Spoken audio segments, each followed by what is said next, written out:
जो सच बोलता है, जो सच लिखता है, उसे गद्दार, देशद्रोही कह के पुकारा गया। लेकिन देश प्रेमी कौन है हमारे देश में? अर्नब गोस्वामी, कंगना रनावत, ये देश प्रेमी है। हम तो 6 साल से सच सुन रहे हैं और झूठ को भी सच मान रहे हैं। श्री संजय राउत प्लीज। सर, राष्ट्रपति जी के जो टाइम दिया उस हिसाब से राष्ट्रपति जी के अभिभाषण पर हम चर्चा कर रहे हैं।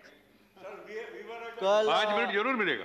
कल धर्मेंद्र प्रधान जी यहाँ बोल रहे थे और बार बार हमारी तरफ कटाक्ष करके हमें ये बोल रहे थे कि सच सुनो, सच सुनने से मोक्ष प्राप्त होता है। हम तो 6 साल से सच सुन रहे हैं और झूठ को भी सच मान रहे हैं। लेकिन आज जो चल रहा है हमारे देश में, जो माहौल है, मैं देखता हूं, जो सच बोलता है, जो सच लिखता है, उसे गद्दार, देशद्रोही कह के पुकारा गया, बोल दिया जाता है। कल इस बारे में चर्चा हम लोगों ने की। दिग्विजय साहब ने बहुत उस बारे में कहा है। सर, जो सरकार से सवाल पूछेगा उस पर देशद्रोही का मुकदमा ठोक दिया जाता है। कितने नाम मैं आपको बता सकता हूं। हमारे सदन में संजय सिंह, जो हमारे सदस्य है संजय सिंह, उसके ऊपर देशद्रोह का मुकदमा है। राजदीप सरदेसाई, जाने माने पत्रकार, जिसको हमने सरकार ने पद्मश्री दिया है, पद्म पुरस्कार सम्मानित किया है, उसको हमने देशद्रोही बना दिया है। शशि थरूर, जो यूनाइटेड नेशन में हमारे देश के प्रतिनिधि थे, एमपी है, कैबिनेट में थे, उसको भी देशद्रोही का उसके ऊपर मुकदमा ठोक दिया है। जो सिंघू बॉर्डर पर रिपोर्टिंग करने वाले मंजीत सिंह, धर्मेंद्र सिंह और भी ऐसे बहुत से पत्रकार हैं या लेखक है, उसको हमने इस कानून के तहत, देशद्रोह के कानून के खिलाफ मुकदमा ठोक दिया है। मुझे लगता है कि हमारे कानून के किताब में से सब आईपीसी धाराएं खत्म कर दी और सब देशद्रोही की धारा एक वही रख दी है। डोमेस्टिक वायलेंस हो तो भी देशद्रोह का मुकदमा आप ठोक देंगे।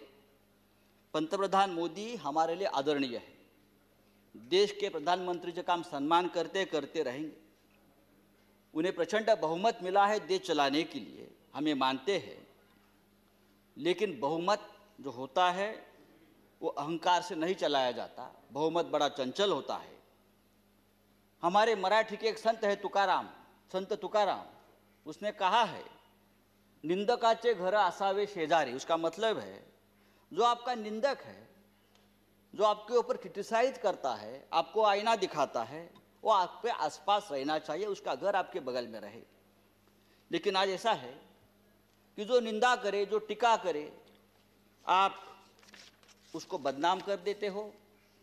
जैसे किसान आंदोलन, जिस तरह से इस किसान आंदोलन को भी बदनाम करने की कोशिश या साजिश चल रही है, मुझे लगता है देश के प्रतिष्ठा के लिए ठीक नहीं है, किसानों के लिए ठीक नहीं है, हम सब के लिए ठीक नहीं है।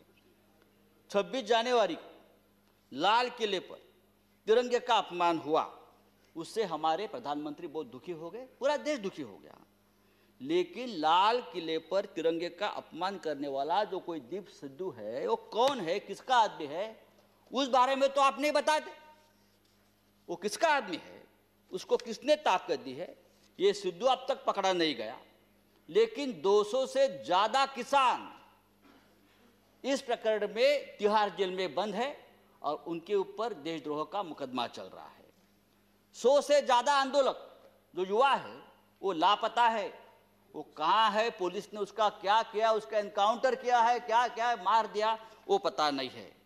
तो ये जो है ये देशद्रोही है, अपने हक के लिए लड़ते हैं। लेकिन देश प्रेमी कौन है हमारे देश में? अर्नब गोस्वामी, जिसके वजह से एक निरपराध व्यक्ति महाराष्ट्र में जिसने आत्महत्या की, कंगना रनावत, ये देश प्रेमी है। राष्ट्रीय नेशनल सिक्योरिटी ऑफिशियल सीक्रेट संदर्भात, उस संदर्भ में उसने जो सामने लाया है, पूरा ऑफिशियल सीक्रेट तोड़ दिया हमारा। बालकोट स्ट्राइक के बारे में पहले से ही जानकारी सबको बता दी। हाँ, वो आपके शरण में है, उसको आपका प्रोटेक्शन है, ये राष्ट्रीय सुरक्षा का मामला है, आप उसके ऊपर बात नहीं करते। और यही आदमी, ये अर्नब गोस्वामी, जो हमारे मंत्री बैठे हैं वहाँ, प्रकाश जावड़ेकर जी, हम उसका आदर करते हैं, हमारे महाराष्ट्र से। क्या लिखा उसके बारे में, प्रकाश जी के बारे में, जो उसने पूरा जो आप संभाषण जो डायलॉग आया है ना, तो एक कैबिनेट को भी ये ठीक नहीं है, हमारी सरकार को ठीक नहीं। एक मंत्री के बारे में एक टीवी एंकर जिस भाषा का इस्तेमाल करता, अरे हम छोड़, हम राजनीति में, हमारे बारे में आप कुछ भी बोलो हम सहन लेंगे। लेकिन एक कैबिनेट में एक हमारे मंत्री है, उस बारे में जो बात करती है, और आपको शर्म आनी चाहिए सबको, आप उसको शरण दे रखिए।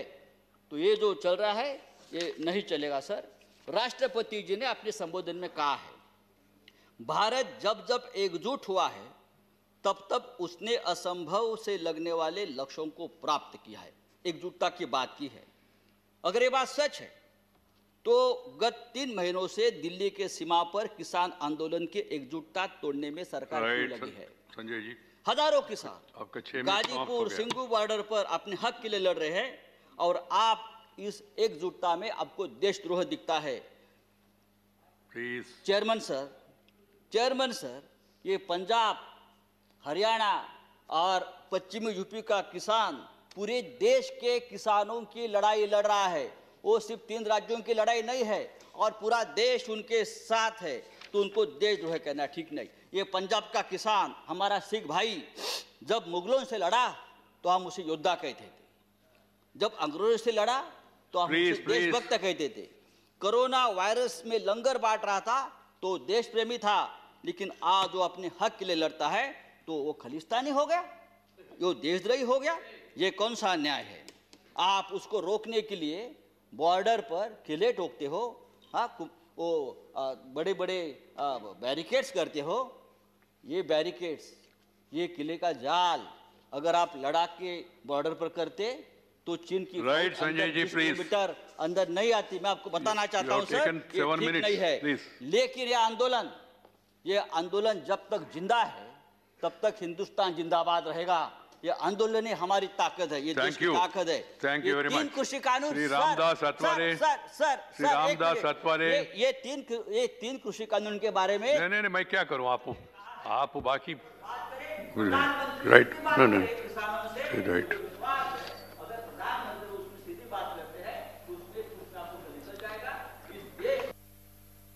ठीक है, थैंक यू संजय जी। श्री रामदास अठवाले तो हमको बुलाया, वो नहीं है तो फिर आप आगे मौका नहीं मिलेगा। श्री देखो, हमारा टाइम भी बड़ा हो, ये तो ये तरीका है। श्री सतीश चंद्र मिश्रा जी।